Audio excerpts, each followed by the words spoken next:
আজকে আমরা যে ডেভেলপমেন্টের কথাগুলো শুনলাম আজকের এই প্রেজেন্টেশনে এবং তারপরে যে আলোচনায় যে পরিবর্তনগুলো আমরা লক্ষ্য করেছি সেটা অত্যন্ত আশাবাদজনক সেক্টরের ক্ষেত্রে। যেমন কয়েকদিন আগে একটা IPv6 এর উপরে একটা সেমিনার হচ্ছিল, সেখানে আজকে প্রধানমন্ত্রী হাসান হাকিমি ছিলেন। উনি যে বক্তৃতা দিলেন তাতে আমার ধারণা হচ্ছে ভবিষ্যতে প্যানেলিস্টে আমি জায়গা পাবো কিনা, কারণ উনি প্রায় টেকনিক্যাল বক্তৃতা দিলেন বলা চলে। তো রাজনীতিবিদরা যখন এই টেকনোলজির সঙ্গে ইনভলভ হয়, যখন প্রশাসনের লোকজন যখন এর সঙ্গে ইনভলভ হয়, তখন আসলে ডেভেলপমেন্টটা সত্যি পসিবল। যেমন গত 6 মাসে আমরা টেলিকম মিনিস্ট্রিতে যতগুলো মিটিং করেছি, এই ব্যান্ডউইথের দাম কমানো যায় কিনা, কিভাবে আরো বেশি ব্রডব্যান্ড পৌঁছে দেওয়া যায়, এটা বোধহয় এর আগে 10 বছর ততগুলো মিটিং হয়েছে কিনা আমার সন্দেহ আছে। তো দিস ইজ পজিটিভ ডেভেলপমেন্ট, আমরা একটা ভালো দিকে এগুচ্ছি। তবে আমি আসলে এই যেমন এখানে অনেক ব্যবহার, টেকনোলজির ব্যবহার দেখলাম যেগুলো আসলে আমাদেরকে এনাবল করছে এই সার্ভিসের ক্ষেত্রে। তো আমি এখানে আসলে আরো কতগুলো দিক আমরা করতে পারি আমি সেই দিকে হাইলাইট করতে চাই, যেগুলো আসলে যে চেঞ্জগুলো এসছে গভর্নমেন্টের, আরো কিছু পরিবর্তন আমরা আশা করি। যেমন মাইন্ডসেট চেঞ্জ হয়েছে, এই মাইন্ডসেটে আর কতটুকু চেঞ্জ প্রয়োজন আছে কিনা সেই ব্যাপারগুলো আমি হাইলাইট করতে চাই। যেমন আমরা গত 4 বছরে আমরা দেখছি যে আমাদের টেলিকম পলিসি চেঞ্জ হয়েছে কয়েকবার, অথচ আমাদের দেশে এখনো বোধ হয় 1890 সালের অনেক আইন প্রচলিত। অর্থাৎ এই ক্ষেত্রে এই টেলিকম সেক্টরে আমরা একটু বেশি এগিয়েছি, কিন্তু তারপরেও কিছু বাধা আসলে রয়ে গেছে, যে জায়গাগুলো হয়তো আমাদের এই মাইন্ডসেট থেকে আমরা সরে আসতে পারিনি। একটা কথা উনি বললেন যে আমাদের এই ডিমান্ডটা কি দ্রুত চেঞ্জ হচ্ছে। 3 মাস আগে যেখানে বলছিলাম আমরা 2 কেবিল ব্যান্ডের দরকার, এখন আমরা বলছি না এটা হচ্ছে না, আমরা ডবল করতে হবে। অর্থাৎ এই সেক্টরের ডেভেলপমেন্ট হচ্ছে ভীষণ দ্রুত, কাজে এই সেক্টরের পলিসিগুলো তার সঙ্গে সামঞ্জস্যপূর্ণ হতে হবে।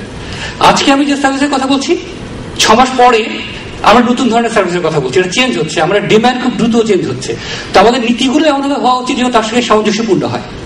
আমরা দেখেছি টেলিকম সেক্টরে যে লগুলো হচ্ছে, অন্য লয়ের মধ্যে কেন যেন আমাদের এই সরকারগুলোর আইনটা হচ্ছে কিছুটা রক্ষণশীল ধরনের, যে না আমরা নিয়ন্ত্রণ কিভাবে করতে পারবো এটা হয়ে যায় প্রধান ফোকাস, রাদার দেন আমরা কিভাবে এনাবল করবো। ইন্টারনেটের জন্মই হয়েছে এমন ভাবে যে এটা হচ্ছে ওপেন, ফ্রি, এবং আজকের মোবাইল কমিউনিকেশন কথা বলি, টেলিকমের কথা বলি, আর আইসিটি কথা আসলে একাকার হয়ে গেছে। এখানে আসলে ডিমার্কেশন লাইনটা খুব থিন। তো সেই জায়গায় এসে এই পলিসিগুলো আসলে ক্ষেত্রে একটা নতুন অ্যাপ্রোচ আসলে আমাদের নেওয়া উচিত। আমার মনে হয় এটা যদি আমরা টাইমলি না করতে পারি, তাহলে আসলে আমরা আমাদের এই ডেভেলপমেন্টটাকে আমরা অনেক পিছিয়ে ফেলবো। আমাদের ভিশন আছে, আমরা করতে চাই, আমাদের চেষ্টা আছে, ইচ্ছা আছে, প্রাইভেট পাবলিক পার্টনারশিপ আছে, সরকার চাইছে, রাজনীতিবিদরা চাচ্ছেন, আমরা ইন্ডাস্ট্রি থেকে চাচ্ছি, কিন্তু এই জায়গায় কিছু কিছু জিনিস বোধহয় আমাদের চেঞ্জের দরকার আছে। যেমন আমি কিছু স্পেসিফিক এক্সাম্পল দিই, যে আমাদের আমরা এই ভিডিও কনফারেন্সের কথা বললাম, ডিসি অফিস সবগুলো কানেক্ট করে ভিডিও কনফারেন্সিং এর জন্য যাতে প্রধানমন্ত্রী বা সচিব মহোদয় সরাসরি সবার সঙ্গে কথা বলতে পারেন তার ব্যবস্থা করছি, খুবই পজিটিভ উদ্যোগ। কিন্তু আজকে টেকনোলজি আমাকে এলাও করে যে আমি আজকে ঘরে বসে পৃথিবীর যে কোনো প্রান্তে যে কোনো সেমিনার, যে কোনো মিটিং অ্যাটেন্ড করতে পারি। আমরা হয়তো আজকে চাইলেই আমরা পারতাম এই বিষয়ে একজন এক্সপার্ট আমাদের বাংলাদেশে যে নিউইয়র্কে আছেন এই সেমিনারে পার্টিসিপেট করতে, তিনি হয়তো এখানে আমার যেমন দাঁড়িয়ে স্পিচ দিতে পারতেন, প্রযুক্তি আমাদেরকে অ্যালাউ করে। কিন্তু দেখা যাচ্ছে আমাদের কিছু কিছু পলিসির কারণে এইগুলো আমরা ব্যবহার করতে পারছি না, আমরা আটকে যাচ্ছি। আমি যদি আজকে ভিডিও কনফারেন্সিং করতে চাই, তাহলে আমাকে অ্যাপ্লাই করতে হবে বিটিআরসিতে, I will get a permission, I will go to the BTCL or another IIG, they will allow me to take a process almost প্রায় 1 মাস মতো সময় লাগে আর কি, যদি স্বাভাবিক নিয়মে আগে, যদি স্পেশাল পার্সন না করা হয়। তো এইগুলো আসলে আমাদেরকে বাধাগ্রস্ত করছে। তো আমাদের পলিসিটা দেখা উচিত যাতে রেস্ট্রিকটিভ না হয়। আমাদের এই টেকনোলজিটা আসলে নতুন নতুন অনেক কিছু আসবে, বরং আমাদের দেখা উচিত যে প্রযুক্তির কোনো ব্যবহার আমাদের সোশ্যাল কোনো ইম্প্যাক্ট ফেলছে কিনা, আমাদের এডুকেশনের উপরে কোনো নেগেটিভ ইম্প্যাক্ট ফেলছে কিনা। আমরা টেলিভিশনের কথা বলছি যে টেলিভিশন আমাদেরকে ভিন্ন সংস্কৃতি এমনভাবে আমাদের গ্রাস করছে যে আমরা আমাদের নিজেদের সংস্কৃতি ভুলে যাচ্ছি। তো সেক্ষেত্রে আমরা কি করতে পারি, আমাদের দেখা উচিত আছে, আমাদের দেখা উচিত। আমাদের এডুকেশন সিস্টেমে আমরা দেখছি যে আমরা ইংলিশ মিডিয়ামে ছেলেমেয়েদের পড়াতে তারা আমাদের বাংলা ভাষায় ভুলে যাওয়ার জোগাড় হয়েছে। তো ওই জায়গাগুলোতে আসলে দেখার দরকার আছে। কিন্তু আমরা এই প্রযুক্তির উপর কি করতে পারি তার জন্য প্রত্যেকটা কাজের জন্য আলাদা করে লাইসেন্স নিতে হবে, এই অ্যাপ্রোচ থেকে আমাদের আসলে বেরিয়ে আসা উচিত। আমাদের ভেহিকল ট্র্যাকিং এর জন্য লাইসেন্স লাগে, আমাদের আইপি টেলিফোনের জন্য লাইসেন্স লাগে, আমাদের ভিডিও কনফারেন্সিং করতে পারমিশন লাগে। এই যে জিনিসগুলো, এগুলো থেকে বোধহয় আমাদের বেরিয়ে আসার সময় হচ্ছে। এবং আমরা যেমন আরেকটা ছিল কনভার্জেন্স লাইসেন্সের কথা বললেন আরে ভাই, যদি আমরা সেদিকে যেতে চাই তাহলে আসলে সার্ভিসেসের চিন্তা থেকে আমাদের আসলে বেরিয়ে আসতে হবে। তো সেই জায়গাগুলো আজকে এখানে মাননীয় সচিব মহোদয় আছেন, আমাদের সংসদীয় কমিটির চেয়ারম্যান সাহেব আছেন, ওনারা এই ব্যাপারগুলো দেখছেন, আমরা জানি ওনারা আন্তরিকভাবে চেষ্টা করছেন, কিন্তু এই ব্যাপারগুলো আসলে আমার মনে হয় যে আমাদের অ্যাপ্রোচগত কোথায় যেন একটা ভুল রয়ে গেছে, যে কারণে আমাদের আইএলটিএস 2 বছর আমাদের সংশোধন করলাম, করার পরেও যেটা হয়েছে সেখানে কিন্তু আমরা বেসিক থেকে সরে আসতে পারছি না। আমার যেটা মনে হয় যে আমাদের যে প্রবলেমটা আছে সেই প্রবলেমটা সমাধানের মূল জায়গায় হাত না দিয়ে আমরা আসলে ভিন্নভাবে সমাধানের চেষ্টা করছি, যে কারণে আমাদের এই জায়গায় এই বেসিক সমস্যাটা সমাধান হচ্ছে না। তাহলে হয়তো আমাদের যে এই যে এগিয়ে যাওয়ার গতিটা এটা আরো অনেক বেশি ত্বরান্বিত করতে পারতাম। আলমাস ভাই ব্যান্ডউইথ প্রাইসের কমানোর কথা বললেন, এটা অত্যন্ত সময় উপযোগী উদ্যোগ। সেই সঙ্গে আমি বলবো যে এই যে আসলে দাম কমানোটাই আসলে আমাদের প্রধান সমস্যা না। এখানে দুটো জিনিস, একটা যদি ইনফ্রাস্ট্রাকচার কথা বলি তাহলে বলুন যেমন দেশের ভিতরে ব্যান্ডউইথ নিয়ে যাওয়ার দাম কমানোর কথা, সেটা আলোচনা হয়েছে, আমি জানি এই ব্যাপারে কাজ হচ্ছে, সরকার এই ব্যাপারে কাজ করছেন। আর আরেকটা জিনিস হচ্ছে ইফেক্টিভ কন্টেন্ট। একটা হচ্ছে যে আমার টেলিসেন্টার হয়েছে, এখন আমার কৃষক যে ওখানে যেতে পারেন, অ্যাক্সেসটা আমরা পৌঁছে দিতে পেরেছি একটা সার্টেন লেভেল, কিন্তু সেখানে ইফেক্টিভ কন্টেন্ট গুলো নিয়ে আসতে হবে, যেটা অলরেডি আসছে। ইপুজির কথা যেমন একটা পজিটিভ এক্সাম্পল আমরা দেখলাম, এবং প্রত্যেকটা সেক্টরে আসলে এটা করা সম্ভব। যেমন ডিভির কথা বলা হয়েছে, কাউকে কিছু বলতে হয়নি, মানুষ আগ্রহী আমেরিকা যাওয়ার জন্য, এই জন্য 80 লাখ লোক যেভাবে ইন্টারনেট জোগাড় করে নিয়েছে। সো আবার যদি প্রয়োজনীয় কন্টেন্ট থাকে তাহলে মানুষ আসলে ইন্টারনেট জোর করেই সেখানে নিয়ে যাবে। আজ থেকে 3 বছর আগে আমরা একটা আইএসপি কখনো চিন্তা করতে পারিনি যে 64টা জেলার প্রত্যেকটা জায়গায় আমাদের প্রেজেন্স থাকবে, কিন্তু আজকে এখন আছে। কেন আছে? একটা ইনফ্রাস্ট্রাকচার তৈরি হয়েছে, প্লাস আজকে ব্যাংক ভাবছে যে অনলাইন ব্যাংকিং ছাড়া তার ব্যাংকিং ভালো হবে না, তাকে অনলাইন ব্যাংকিং যেতেই হবে। তো সে আমাদেরকে ফোর্স করছে তাদের কানেক্টিভিটি দেওয়ার জন্য, সো আমরা আমাদের নেটওয়ার্ক নিয়ে গেছি।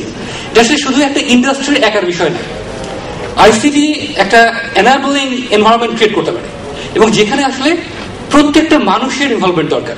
যেমন পরশুদিন একটা ওয়েবসাইটের উদ্বোধন হলো, সেটা হচ্ছে চ্যাম্পস 21, যেখানে অনলাইনে স্কুলের স্টুডেন্টরা তারা তাদের স্কিল এক্সপ্লেন করতে পারবে। সো আমাদের একটা মফস্বল জেলা শহরের ছেলেও সে কম্পেয়ার করে দেখতে পারে ঢাকা ভিকারুননিসা স্কুল কিংবা আমাদের ল্যাবরেটরি স্কুলের ছাত্রের সঙ্গে তার পার্থক্য কতটুকু।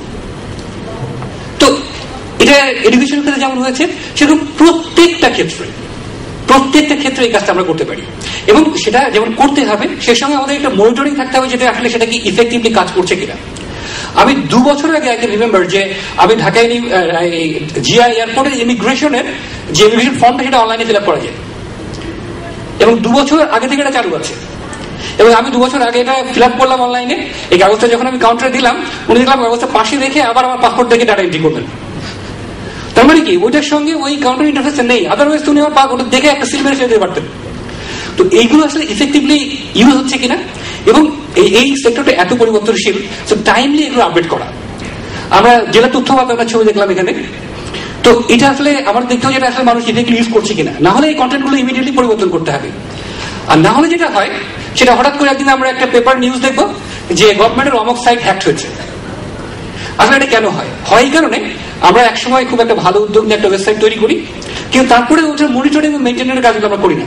2 বছর পরে ওই সফটওয়্যারের বাগগুলো খুঁজে পায় হ্যাকাররা, এবং সেদিন যখন তারা হ্যাক করে, যখন সাইটের উপরে একটা অমুক বিশাল একটা বাণী লেখা থাকে, দেখে আমরা সবাই হকচকে যাই যে না, আমাদের বোধহয় কিছু নেই।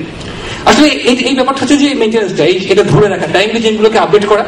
যদি আমার সফটওয়্যারটা টাইমলি আপডেট হতো এবং মানুষ যদি না দেখে তাহলে ওটা পরিবর্তন আনা, এই জায়গাগুলোতে আসলে বোধহয় এখন মনোযোগের সময় এসছে। আমাদের উদ্যোগের আসলে অভাব নেই, আমরা সবাই আন্তরিক, আমরা চেষ্টা করছি। তো সেক্ষেত্রে এই জায়গাগুলো যদি আমাদের সবাই মিলে যদি আমরা উদ্যোগী হই, এটা শুধু সরকার নয়, এটা আমাদের ইন্ডাস্ট্রি এবং প্রত্যেকটা মানুষেরই আসলে এখানে একটা রোল আছে, যে আমাদের চেষ্টা করা যে আমরা যদি এই এনাবলড এনভায়রনমেন্টের দিকে যাই, এবং এটার উপকারিতা আসলে বর্ণনা করার কথা দরকার নেই এখানে কারোর কাছে। তো এই দিকগুলো যদি আমরা খেয়াল রাখি, সেই সঙ্গে আমি আবার বলবো যে আমাদের এই নীতির ক্ষেত্রে এই আমাদের সেদিন অনুষ্ঠানে আমাদের আইসিটি মিনিস্টার ইয়াকুব উসমান সাহেব উদাহরণ দিচ্ছিলেন, যে তাসের দেশের উদাহরণ দিচ্ছিলেন, যে তাসের মতো আইনের মতো আমরা চলছি, আমরা এখান থেকে বেরিয়ে আসতে পারছি না। আসলে সেই সময়টা এসছে, এবং সেখানে সেই রবীন্দ্রনাথ 100 বছর আগেই বলেছেন যে বেড়ার আইন ভেঙলে পথের আইন বেরিয়ে পড়ে। আমাদের বোধ হয় এই বেড়াগুলো একটু ভেঙে একটু পথ তৈরি করার সময় এসছে, এবং এটা যদি আমরা টাইম না করতে পারি তাহলে আসলে আমরা যেমন পিছিয়ে পড়েছিলাম অনেকদিন আমাদের প্রতিবেশী দেশগুলোর তুলনায়, আমরা আবার আসলে পিছনে থাকবো। আমাদের যত ইচ্ছা থাক আমরা এগুলো পারবো না যদি আমাদের এই আইনগত দিকগুলো যদি আমরা আসলে সময় উপযোগী না করতে পারি। ধন্যবাদ সবাইকে।